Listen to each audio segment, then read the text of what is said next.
The Hawaiki Cable is a 15,000 kilometer system that will link Australia, New Zealand, Hawaii, and the west coast of the United States, Pacific City, Oregon. The system includes some branching units as well for the islands.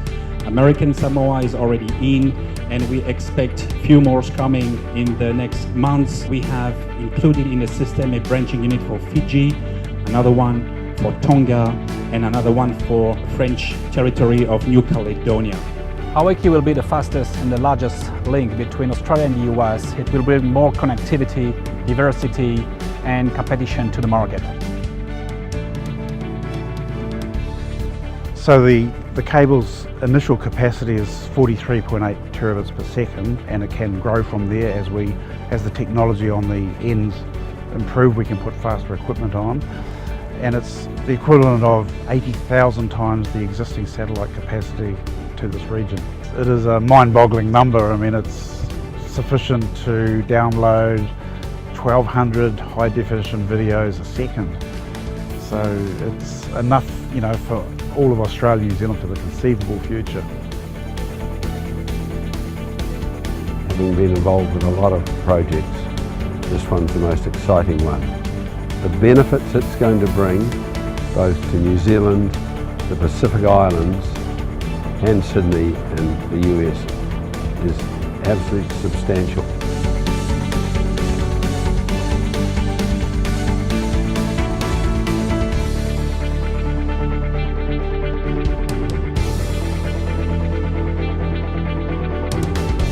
Yeah, so today is a great day for us.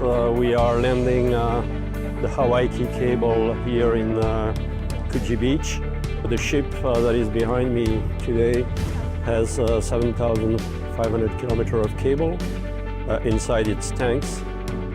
So the next step is for the divers to pick up a pulling rope that we have installed in a subterranean conduit. It is certainly a very big milestone. We have been working on this project since 3 years, and we started construction and manufacturing of the cable in March of 2016. So now in November, we are really happy to see that the marine installation is starting. So this is the beach manhole.